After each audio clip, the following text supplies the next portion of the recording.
Assalamualaikum warahmatullahi wabarakatuh. Bismillah, alhamdulillah, wassalatu wassalamu ala rasulillah Sayyidina Muhammad ibn Abdillah wa ala alihi wa sahbihi wa mawala wa ban. Kita lanjutkan tafsir Maudhu' Bidirayah. Insyaallah hari ini akan menjelaskan surat Al-Jasiyah nomor 45, ayatnya yang ke-23. Judul teksnya kalau kita lihat kalimat ittakhadha ilaha wa hawahu, orang yang menjadikan nafsunya sebagai Tuhan.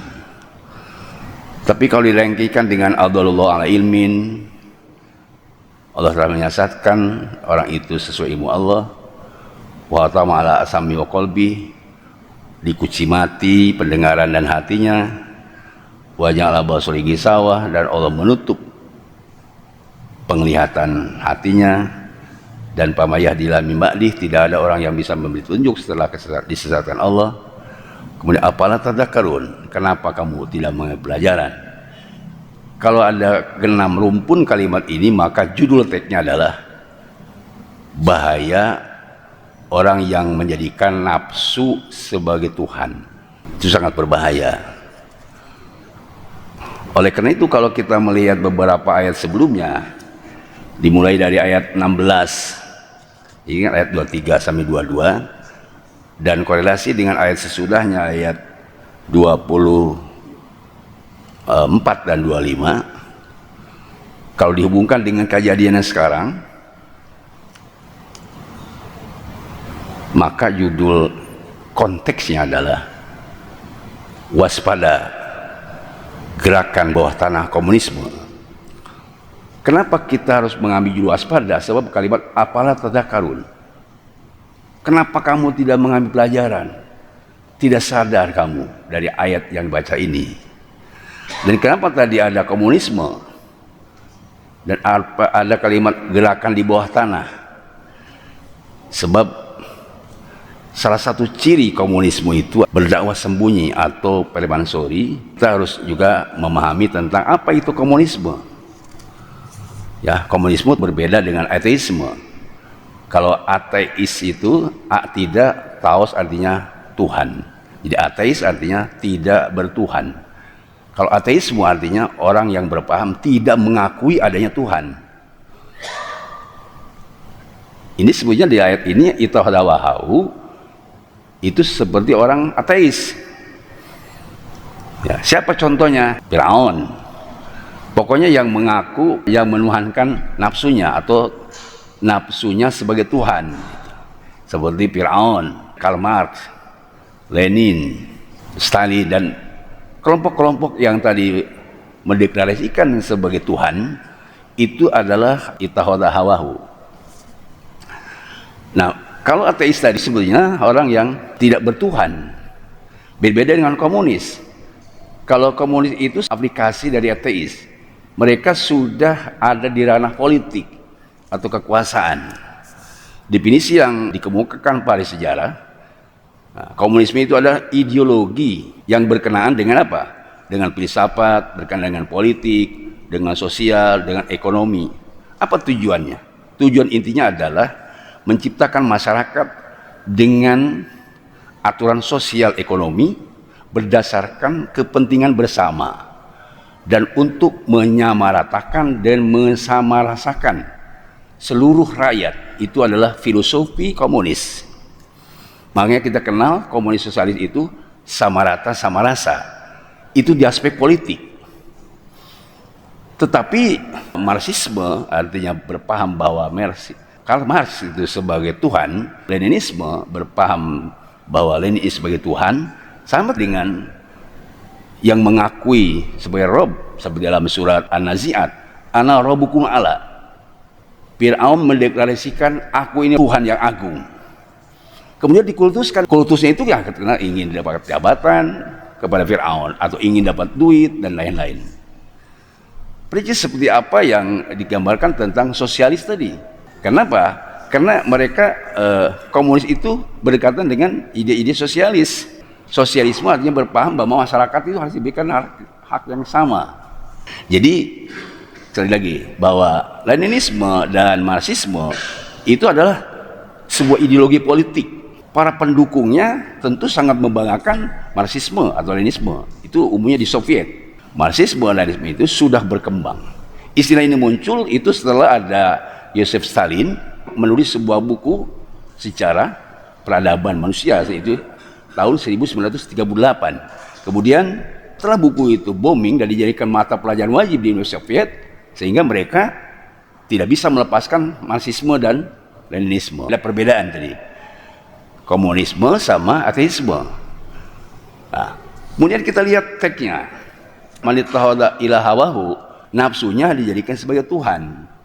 Di dalam ilmu sejarah agama, as-siratu fiddin, itu dijelaskan ada orang yang kecenderungan terhadap nafsu sehingga menjadi Tuhan atau menuhankan nafsunya. Ada yang menuhankan akalnya. Itu di dalam sejarah agama-agama. Ada juga yang tadi akalnya, para filsuf. Itu ada al-falsafah al-uluhiyah. Para filsuf teologi itu menyatakan bahwa akal mereka itulah yang menjadi sandaran. Baik benarnya sesuatu bagaimana akalnya. Seperti tadi orang bersandar kepada nafsu. Baik benarnya seperti Imam Ibnu Katsir menjelaskan nafsunya, baik benarnya ittahada ilahawan itu terhadap nafsu. Kalau menurut nafsu baik, jadi baik. Kalau menurut nafsu jelek, jadi jelek. Tapi ada satu lagi kelompok disebut al-falsafah al-uluhiyah. Para filsuf teologis itu mereka berlogika dan berdalil untuk mencari kebenaran ilahiyah. Jadi para filsuf muslim mencari kebenaran ilahiyah, dia tidak menemukan Allah, hanya menemukan Tuhan. Seperti tadi orang yang mengkultuskan nafsu, nafsu jadi Tuhan. Mengkultus akal, akal jadi Tuhan. Para filsuf teologiyah itu mencari kebenaran dan menemukan Tuhan. Mereka menemukan kebenaran uluhiyah dan tahu namanya Tuhan, tahu nama Allah itu dari Quran. Qul huwallahu ahad. Katakan oleh Muhammad, Allahu ahad. Jadi kata-kata Allah dari Quran. Dicari oleh para filsuf uluhiyah, tidak ketemu Allah itu. Hanya ada aja Tuhan gitu. Kita lihat para sejarah filsuf Yunani, para Plato, Aristoteles, itu semua mengaku ada Tuhan. Tapi yang mengaku Tuhan namanya Allah hanya filsuf muslim. Inilah saya kira pentingnya tadi, maka kita tidak boleh mengembang akal, apalagi membangga-banggakan nafsu. Sebab berbahaya. Baik, saya kasih contoh.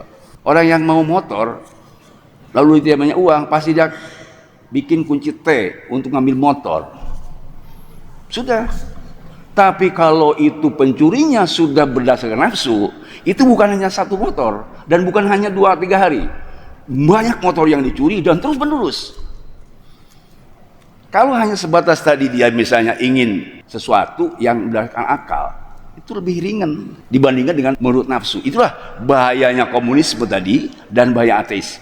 Menurut ayat surat Al-Jasiyah ayat 23, saya merumuskan ciri-ciri komunis itu persis apa yang ada di surat ini, dikaitkan dengan ayat sebelumnya, Pak.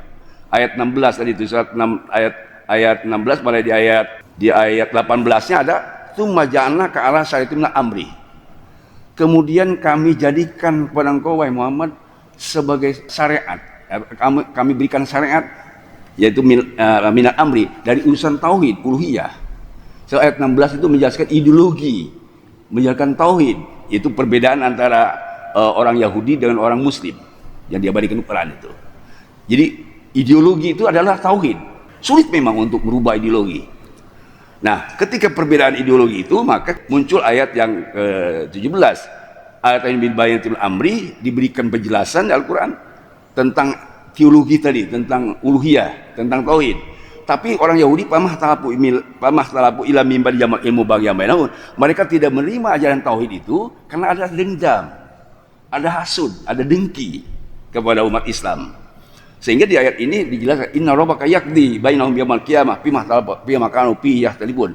Allah nanti akan memutuskan persoalan ideologi yang benar tidak benarnya nanti.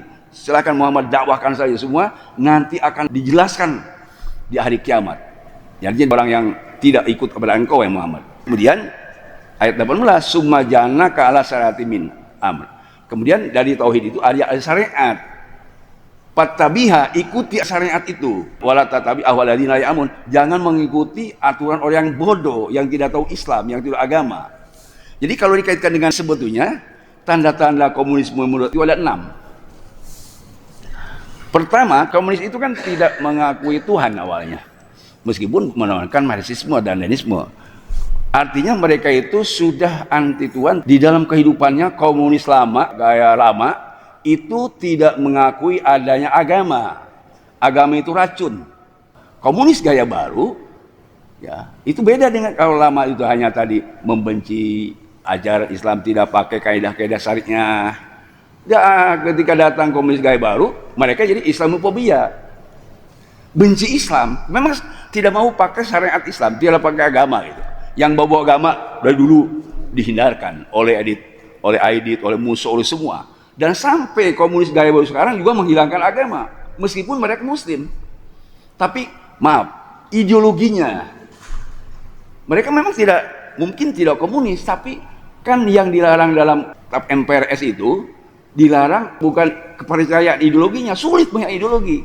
Tapi yang dari itu jangan menyebarkan ideologi, jangan menyebarkan paham komunis, paham Leninisme dan Marxisme.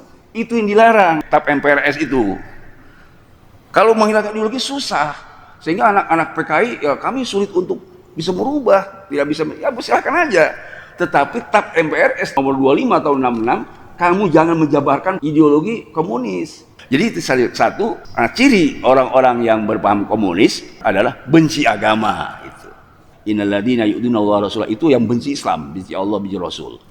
Kemudian tanda yang kedua, la tajidahum ahrasan alayah, kamu Muhammad akan menemukan manusia yang paling serakah kepada dunia. Dalam teori mereka itu ada untuk menyebarkan ekonomi melalui teori dan filosofi mereka. Tidak ada kompromi terhadap orang yang tidak setuju paham mereka, maka menjadi diktator. Kalau menjadi diktator ya kehidupan bernegaranya atau bermasyarakat otoriter. Sebab ya dipaksa tadi untuk ikut paham mereka. Cara mereka untuk memaksa itu tadi dengan sebab ahrasan nasi al-hayah. Jadi serakah kepada dunia.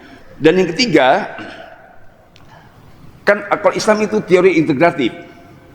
Ya, kalau mereka itu namanya teori konflik. Teori konflik itu yang tidak senang melihat orang bergabung, berjamaah, bersatu. Teori itu tadi tidak setuju ada persatuan. Nah, sekarang wujud nyatanya komunis gaya baru adalah pemecah belah umat. Tidak senang kalau umat Islam bersatu, tidak senang kalau umat Islam bergabung, harus dipecah belah. Sudah dipecah, dibelah lagi. Kalau dipecah saja mah mending, ini dibelah gitu. Yang keempat, itu ada tadi gerakan-gerakan mereka. Kalau di Quran kan bayatul ladzi ghaitakul. Mereka itu membuat tipu daya di malam tidak sesuai dengan apa yang sudah disepakati dengan Rasul. Jadi selalu mereka ada gerakan-gerakan sunyi, gerakan senyap. Disebut sekarang gerakannya GBT, gerakan bawah tanah. Penmasuri. Yang keenam, di ayat 91. Di ayat 91 itu tanda komunis dijelaskan di Al-Quran itu, ahsibal ladzina jataru sayyi'at an naj'alahum kalladzina amanu wa amilus shalihati sawa'an mahyahum wa mamatahum. Apakah mengira orang yang selalu berbuat kejahatan dengan melukai orang?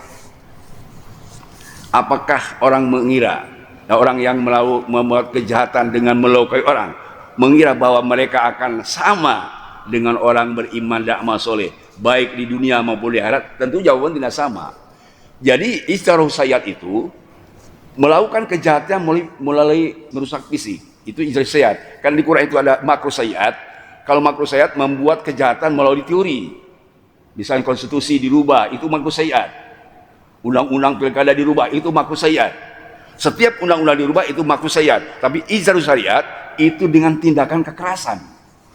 Makanya ada peneliti ahli sejarah, sesungguhnya orang-orang komunis itu adalah ideologinya yang paling ketat adalah ideologi pembantaian. Kalau sekarang dikenal ada genosida di Yahudi, itu kan satu rumpun membantai etnis. Ini luar biasa menurut Al-Quran, dan ini dijelaskan dalam Al-Baqarah ayat 61. Itu kan teori pembantaian massal, teori menghancur leburkan tatanan etnis. Itu ada di Quran itu. Dzalika bi'annahum kanu yakfuruna bi ayatillah, sebab mereka kufur kepada ayat Allah, kufur kepada hukum, kufur kepada Allah, wa yaqtuluna nabiyyin bighairi haq, dan mereka membunuh nabi tanpa alasan. Habis nabi semua dibuang, dibantai. Ini menurut Al-Quran, baik dalam surah Al-Baqarah atau di dalam surah Al-Imran ayat 121, innal ladzina yakfuruna bi ayatillah, orang-orang yang kafir kepada Allah, kepada ayat Allah, atau orang-orang komunis yang memang kafir kepada Allah, percaya Marxis dan Leninisme, itu yaqtuluna nabiyyin bighairi haq, membunuh para nabi tanpa alasan. Saya ingin memperingatkan kepada semua, kalau Fir'aun dulu dibunuh itu anak laki-laki saja. Kalau ada anak laki-laki dibunuh, anak perempuan disisain. Kalau zaman jahiliyah yang dibunuh anak perempuan, kebal malu. Di akhir zaman, setelah sekarang kita lihat, yang dibunuh tidak pamrih laki atau perempuan. Bahkan sesuai Al-Quran Al-Baqarah 61, yang dibunuh bukan hanya anak kecil, ulama yang dibunuh, kiai yang dibunuh. Ini luar biasa ini kejahatan komunis. Meskipun ya kita sebenarnya apa perlu membahas komunis, saya kira bukan masalah perlu tidak perlu, tetapi karena kita menyikapi kewaspadaan kita terhadap keutuhan umat, keutuhan bangsa dan NKRI, maka kita harus tahu sejarah. Coba kalau Bapak lihat tentang ahli sejarah mengemukakan tentang kebiadaban komunis. Dulu kan hanya di Soviet, kemudian di Cina, kemudian mana di Afrika, kemudian di Amerika Selatan. Terus begitu tahun 1945, nah ini sejarah kan, pembantaian Madiun tahun 48. Berapa kiai yang dibunuh? Begitu kejamnya mereka, komunis itu. Tetapi anehnya saat itu, yang sudah membantai ulama dan kiai santri di Madiun tahun 48 tidak tumpas komunis itu, malah ada Nasakom, nasionalis agama dan komunis. Bahkan waktu pemilu tahun 55 itu pemenang nomor keempat Salim Masumi, partai komunis itu. Untung saja ada kejadian memang selanjutnya, Super Semar 11 Maret itu melanjutkan bahwa tanggal 12 Maret itu sudah muak dan marah, begitu kejamnya itu komunis membantai 7 jenderal di Lubang Buaya. Nah, sehingga muncullah TAP MPRS nomor 25 tahun 66. Untuk saja itu. Kalau para ahli sejarah mengatakan ketika komunis menguasai di 4 negara itu sudah membantai 120 juta manusia. Kalau dibandingkan dengan perang satu, perang kedua, itu menurut ahli sejarah hanya jadi sudah hampir 3 kali lipat waktu perang satu kedua yang dibantai oleh komunis. Di negara-negara yang maju 120 juta belum di Indonesia, sebab di Indonesia belum ada komunisnya, belum sah, belum diresmikan sebagai partai yang berkuasa, baru wacana. Makanya muncul tenggelam kan, muncul waktu udah lama, datang Orde Baru tenggelam, ya kan, 32 tahun muncul lagi reformasi. Ini kalau ada anak-anak PKI yang mengatakan kami tidak bisa diganti ideologi sebagai itu, silakan saja. Tetapi kita minta kepada mereka jangan menyebarkan paham komunisme. Itu ada TAP MPR-nya. Jangan menyebarkan sosialisme dan paham-paham sesat, sebab itu akan mengganti ideologi Pancasila. Tapi anehnya, kalau itu tidak dibantai, padahal sudah jelas akan bertentangan dengan ideologi Pancasila. Justru HTI bukan ideologi, dibantai. FPI bukan ideologi, dibantai. FPI dibubarkan, HTI dibubarkan, justru orang-orang yang menjabarkan paham komunis didikat, tidak dilarang. Ini sudah satu cara yang salah dalam bernegara. Dulu ada seperti di Ngawi, di Magitan, di Ponorogo, itu berapa kiai yang dibantai. Dan ada Banser. Dan mereka membantai bukan hanya dibunuh, Pak. Bukan yang bunuh, bukan. Dikoropes hidup-hidup, ditangkap satu, dimasukkan ke sumur. Bayangkan kejamnya itu. Apa tidak takut kita? Wayak turun Nabi yang dibunuh bukan hanya anak-anak kecil, bukan rakyat jelata. Yang dibunuh Nabi. Sehingga di sana itu sekarang kan ada lubang buaya Cemutu Banyuwangi ya. Kalau kita ada lubang buaya Jakarta itu 7 jenderal. Di situ 62 orang. Bapak semua, kita lanjut lagi. Teksnya di sini adalah adallallahu ala ilmin. Mereka memang disesatkan oleh Allah. Allah tahu tentang kesesatan mereka. Ini ada 2 tafsirnya. Disesatkan oleh Allah tahu, dan atau disesatkan setelah ada orang memberi nasihat. Tetap saja mereka sesat. Ada ulama, ada ustaz, ada mu'alim, bukan nurut mereka itu, komunis itu. Malah tamah menjadi-jadi. Itu tafsir adallallahu ala ilmin. Satu tafsirnya Allah tahu kesesatan mereka, hati mereka sesat, dan ada yang tafsir kedua, mereka sesat itu setelah diberitahu. Kenapa? Khatama ala sami wa qalbi, dikunci mati pendengaran dan hatinya. Songong, itu dikunci mati. Dan ja'ala ala basirihi sawah, basirohnya ditutup. Basiroh itu kan super ego yang harusnya bisa punya nilai spiritual tinggi, tapi karena ditutup mereka tidak bisa apa-apa. Makanya pama yahdillah min ba'di, memang Rasul dikasih tahu, siapa wahai Muhammad yang bisa memberi petunjuk kalau memang Allah sudah sesatkan, biar saja mereka sesat. Ini sebagai ladang berjuang kamu. Itu. Nah kita juga begitu. Pama yahdi min ba'dillah, siapa orang yang bisa memberi petunjuk kalau sesatkan, ladang juang kita, ladang dakwah kita, dakwahi mereka. Cuma itu ujung-ujung agak kita berat. Apalah tadakarun, kenapa kalian tidak sadar, tidak mengambil pelajaran peristiwa-peristiwa yang terjadi? Adanya dulu gaya komunis gaya lama seperti itu. Sekarang ada komunis gaya baru. Tanda-tanda sudah jelas di Quran. Menurut Al-Quran tadi ada 6 Pak kriteria yang ciri-ciri orang-orang yang biadab tadi itu. Seperti tadi ideologi pembantaian manusia. Dikaitkan dengan ayat selanjutnya Pak. Nih. Jadi tadi ada yang tidak percaya pada Tuhan, menolak nafsu dan akalnya, dan kita sebagai umat Islam la ilaha illallah. Dan ayat berikutnya mereka itu mahya ilahiyatun dunia, ini yang paling parah. Kenapa begitu biadab terhadap kemanusiaan? Sebab mereka mahya ilahiyatun ad-dunya, tidak ada apa-apa lagi. Kata kalau kita sudah aja. Mahya, nggak ada apa-apa. Di dunia cuma dunia saja sudah. Namutu wanahya, ada kaum yang mati dan ada yang hidup. Wa ma yuhlikuna ila dahru, tidak bisa menghancurkan kepada kita kecuali masa. Ini di dalam ilmu usuluddin namanya kafir dahriyah. Kafir dahriyah itu kafir yang sebab dia ada dahsyatnya masa dan pergantian waktu. Jadi dunia ini hancurnya oleh waktu. Sehingga di dalam Ibnu Katsir dijelaskan bahwa menurut mereka dunia ini akan rusak setelah 36.000 tahun. Jadi tadi yang membanggakan waktu. Ya, ini salah satu. Coba ada kafir dahriyah, ada kafir mu'athalah, ada kafir musyabihah, ada kafir mujassimah, ada kafir musyabihah. Kalau kafir mujassimah, kafir karena dia membentuk Allah seperti bentuk manusia. Ya, itu termasuk tadi ya kaum ateis yang kemudian jadi komunis ya. Jadi Tuhan itu manusia itu. Ada musabiha seperti orang Yahudi Nasrani diserupakan tadi. Subbihalahum ya itu. Di Qur'annya. Dan ayat berikutnya wa ma lahum bidzalika min imin. Mereka tidak punya ilmu apa-apa sebenarnya. Inhum ila yadunun, semua itu hanya dugaan-dugaan saja. Padahal dijawab tentang pendapat mereka bahwa tidak ada kehidupan setelah kehidupan sekarang. Sebab mereka itu hanya 2, mati hidup. Udah. Dulu matinya, sekarang hidup, udah. Kalau kita kan setelah hidup, mati, hidup lagi. Jadi 4 gitu lah. Sekarang hidup, nanti mati, hidup lagi. Kalau mereka cuma 2, mati, dari memang air mani, sperma yang mati, tai tanah yang mati, hidup, udah. Itu paham mereka begitu. Di Quran diabadikan surah Al-Dasiyah ayat 24. Dijawab oleh Al-Quran.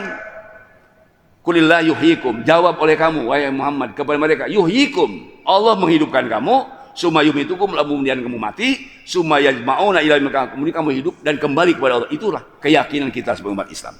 Jadi di ayat ini ada paham yang disebut degoibisasi, tidak percaya kepada akhirat. Dulu ada orang agak gemuk, sudah tua, dia mengatakan bahwa ulama dan ustaz itu hanya menghayal saja, tidak ada akhirat itu. Ini ayat Al-Jasiyah 24. Ada orang yang berpendapat tidak percaya pada akhirat. Nah, ini juga sama dengan paham komunis. Sosialis tadi itu ada masalah politiknya, dan juga memang kalau politik ada kapitalisme tadi itu. Sebab meskipun sosialis, mereka dunianya kapitalis, ya tadi. Jadi ada sosialis tadi awalnya, kemudian kapitalis. Ini semua disebut Al-Quran. Mudah-mudahan kita dengan mengkaji ayat 23 surat Al-Jasiyah, oleh Allah Subhanahu wa taala berikan kekuatan iman Islam kita sehingga kita tidak terseok, tidak terpengaruh oleh paham komunis, ateis dan paham-paham yang lain yang bisa merusak akidah kita. Dan ini sudah saya tulis dalam sebuah buku saya namanya Akidah Sunniyah dan Virus-virusnya. Mudah-mudahan Allah memberikan taufik hidayah bagi kita semua. Akhirnya kita wafat husnul khotimah, kita mendapat ridha Allah Subhanahu wa taala. Amin ya rabbal alamin. Subhanakallahumma wa bihamdik asyhadu an la ilaha illa anta astaghfiruka wa atubu ilaik. Sallallahu alaihi wa sallam Muhammadin walhamdulillahi rabbil alamin. Assalamualaikum warahmatullahi wabarakatuh.